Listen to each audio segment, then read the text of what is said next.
Hi, everyone. Thank you for tuning into this session. My name is Jennifer Schneider, and I'm very happy and honored to be a participant in this year's Teaching and Learning Conference. One of my favorite areas of research and topics of discussion include finding ways to better support online learners, and that is my focus today. I have a legal background. I'm a licensed attorney, and I've been practicing for the past 20 years, and I've also been working with online learners for approximately the past 10 years. My work as an attorney has informed my work in the classroom as well as my related research. I've observed many parallels between challenges in our legal system as well as in our educational system. Just to name a few, I've researched and been witness to barriers, issues of clarity, as well as issues of equity. So my research focuses largely on seeking to expand access to services, opportunities, and mobility.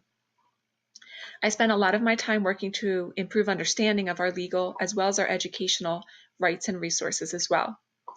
Today, I'm sharing some research on the impact of a self-paced, discipline-specific open educational resource and its potential to improve student outcomes, both in terms of perception of student competencies as well as associated confidence. Thanks again for being here, and I hope you enjoy the session. And welcome. Thank you for taking the time out of your day to view this session. I hope you find it time well spent. Over the next 15 to 20 minutes or so, I'll be presenting a mixed methods research study that evaluates student perceptions of legal reading and writing competency.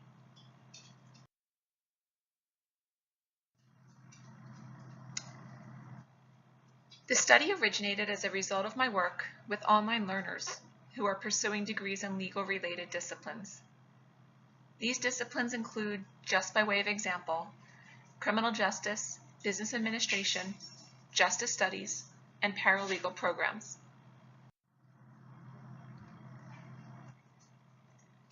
As part of their coursework, these students are expected to demonstrate and apply knowledge and understanding of legal terminology.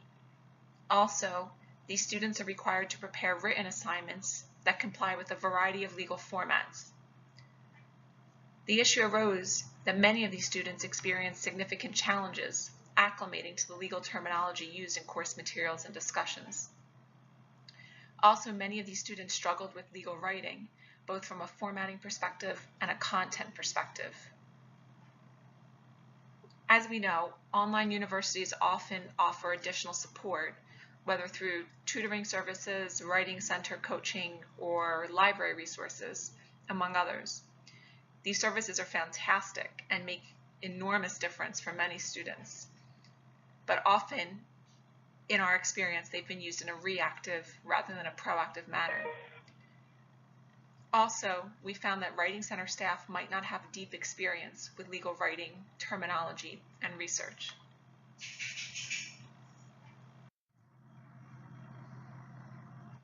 So, the problem that we discovered has negatively impacted student success because many of the courses that are referenced are writing intensive and also they're accelerated courses and they proceed at a very quick pace. So again, students struggle for a variety of reasons, some of which we've already talked about. The reasons are varied, but they generally present as a result of a lack of skills or resources associated with this sort of categorical breakdown. Experience, confidence, time, resources, models, exemplars, understanding, and/or writing skills and instruction. Okay, so as a result of this identified problem, student success has been negatively impacted. Students' struggles with these requirements have led to concerns in a wide variety of contexts, including student retention, performance, confidence, and mindset. Current research highlights the potential for varying methods of instruction to support learning. However, what we found is that additional research is needed in terms of what specific types of resources might improve student competencies, as well as associated confidence in connection with legal reading and writing skills. So this study's research question is as follows.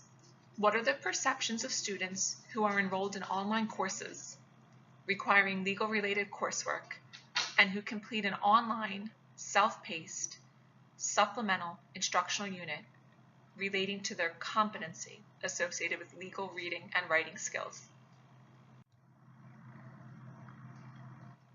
For this project, a mixed methods approach was selected, in part because the mixed methods research methodology allows for investigating issues and problems from different perspectives and through a variety of questions.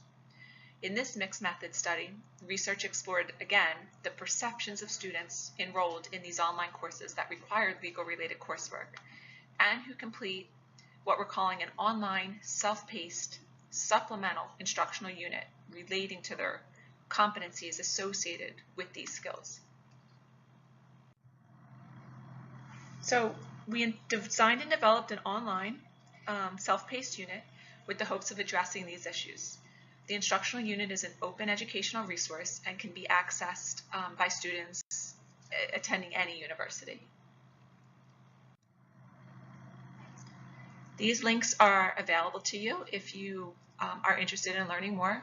The second link, the Haiku deck, provides an overview of the various modules contained in the unit. And the first link is to the actual instructional unit, which was made with Google Sites. As an overview, the instructional unit is designed to take up to 9 hours of instruction. It's designed to take between 30 minutes and 2 hours per module. Time required, of course, will vary based on student background and experience. And learners are able to proceed at their own pace and on their preferred schedule. All of the assignments incorporate a wide variety of multimedia resources for students to select from. So the unit is broken down into 7 modules. Module 1 provides an introduction and a pre-instructional unit survey.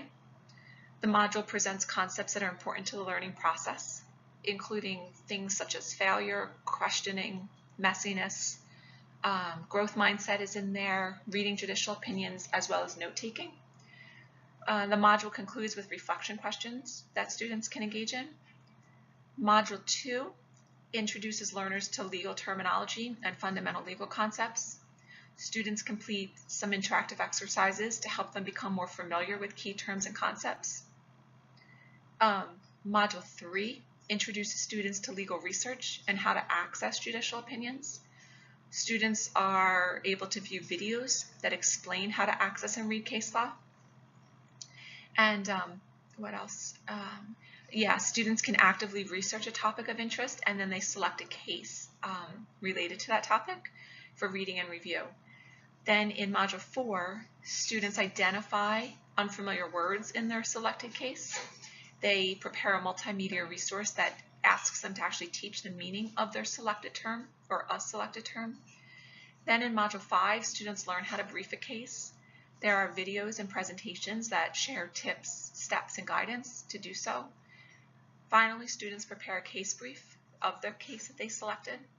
And then in Module 6, there is review and a bunch of additional supplemental resources to support students in their coursework going forward. Students can complete some additional exercises to further strengthen their legal research writing and reading skills, and they also have an opportunity to share reflections on case brief reading and writing more reflectively. And then finally in Module 7, students complete a post-instructional unit survey. Okay, so we collected data using a pre and a post survey study design. The surveys were administered via Google Forms and recruitment occurred via email after obtaining IRB approvals. The unit was presented to a minimum of 50 students. Participation was optional, so that going into it, the precise number of participants was unknown. Ages, background, gender, and demographics had the potential to vary greatly. Participants would have either completed high school and potentially some college, and they would be currently enrolled in legal-related coursework administered through an online, largely open access university program. Work experiences had the potential to vary greatly. Some students may have had prior experience, as I said, in higher education, some may have not, and students could reside anywhere in the world. So a significant portion of both surveys, let's talk about the pre-instructional unit survey first, collected responses using Likert type questions. Several of the questions explored student habits and beliefs related to competency with respect to skills that are necessary to conduct legal reading, studying, and research.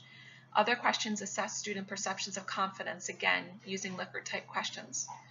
The applicable options presented to students were strongly agree, agree, neutral, neither agree nor disagree, and then disagree and then strongly disagree. Several of the questions were open-ended and asked for general narrative feedback regarding student desires and needs for additional support, additional instructional support related to their career readiness and their educational programs.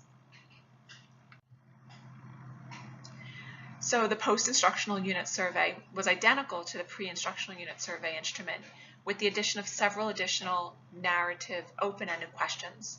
These questions asked participants, they were targeted on asking them what they learned in the instructional unit and when concepts such as legal terminology, case briefing, and legal research should be taught in the participants' perspective to students. In terms of participation, 12 students completed the pre-instructional unit survey, and 9 students completed the post-instructional unit survey. For purposes of data analysis, basic descriptive statistics were used for each perception-based question. Again, when I say that, I'm referring to those focusing on respondent perceptions of confidence in specific legal reading and writing skills, as well as those focusing on respondent perceptions of ability to improve in those areas. The number of respondents answering either strongly agree or agree were tallied and divided by the total number of respondents. So of the 12 perception-based questions, improvements were seen in 10 of the 12 questions. The percentage of questions showing improvement was therefore 83.33%, and the average percent improvement was 31.75%. So again, this is referencing or illustrating the increase in the number of respondents that answered either strongly agree or agree to each of the survey's perception-based questions. For the knowledge-based question, improvement was also seen. 25% of participants answered the question, the knowledge-based question asked which of the following most accurately describes the expected elements of a typical case brief. Multiple choice options were provided.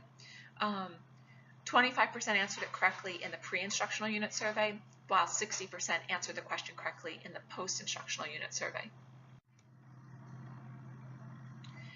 Both the pre and the post-instructional unit survey allowed students to share additional comments, responding to inquiries about specific types of resources they would find most useful in connection with their educational and career successes. In the pre-instructional unit survey, students expressed a consistent desire across the board for additional writing support as well as resources. Writing was referenced 5 times and grammar resources were referenced twice. And there was also a consistent desire for additional support preparing legal style writing. Case briefs were referenced twice, writing styles was referenced once, and more examples was referenced once. In the post-instructional unit survey, the qualitative questions, the themes again demonstrated a consistent desire for additional writing support as well as resources. Here in the post-instructional unit survey, writing was referenced 9 times. Respondents also expressed in their qualitative responses increased confidence in their ability to succeed in their law-related coursework. 9 respondents indicated that they felt either more or much more confident in the open-ended responses to in the survey. So the research results were really promising. For each, again, just to recap, for each perception-based question, the number of respondents that answered either strongly agree or agree were tallied and divided by the total number of responses. We saw increases in strongly agree and agree in 10 out of the 12 competency-based questions. Interestingly, there was 1 of the 2 questions that did not show improvement.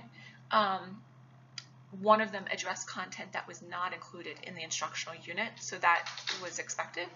And then the second of the 2 questions that did not show improvement asked it was a question asking about a legal term. It presented to the student in this way. If I have a question about a legal term used in a reading, article, or opinion, I know where to find the definition. This actually showed a decrease from 100% to 89% of the respondents answering either strongly agree or agree. So thinking this through, this might potentially be a result of a variety of factors, including increased awareness of a need to improve related research skills and or a realization that a once preferred resource is not actually reliable. Let's see. Qualitative responses also demonstrated a consistent theme of increased levels of confidence, and respondents again expressed consistent increases in confidence regarding their ability to succeed both in their coursework and going forward. So basically our analysis of this study data suggests to us that providing open access to online, supplemental, self-paced, discipline-specific resources can support student perceptions of competency with respect to legal reading, writing, and research skills. Our analysis also suggests that providing access to these types of resources can support student knowledge on foundational course and discipline-related concepts. In this example, case briefs as well as basic foundational legal terminology and resources. Some of the project strengths included the research methodology as well as the data collection tools. The mixed methods research methodology supported the researchers' need to evaluate multiple perspectives in order to develop a deeper understanding of student perception. The methodology also supported the researchers' need and desire to better understand individual perspectives through the use of qualitative questioning. The data tools were well suited to the mixed methods methodology, and each instrument enabled the efficient collection of both quantitative Likert-like data and qualitative data. There are some possible project weaknesses. Those include the limited number of study participants. In total, 12 students completed the pre-instructional unit survey and 9 completed the post-instructional unit survey. An associated challenge is that the resource was intended to be optional, and as a result, participation was optional. Given the relatively small sample size, it's important to recognize that the participating students might not be representative of the larger population, and thus the instructional unit or the intervention and the study results may not be generalizable beyond the participating population. The results might not be reproducible as well. Another concern is that there was no way to track how much time students spent on each module. Students may have simply completed the surveys without investing much time and effort in the modules. Another limitation is the study's focus on perceptions of competency rather than skill. The knowledge-based questions returned promising results. However, the majority of the questions explored confidence levels and perception, and because we didn't test skill, but instead we evaluated perception of skill, it's unclear whether skill actually did improve. So a pre and post going forward, a pre and post survey test that evaluated actual skill might be more telling. In terms of some applications, there are many. We learned that many discipline-specific orientations might indeed be effective tools to support student competency as they approach online coursework within this specific discipline or other disciplines.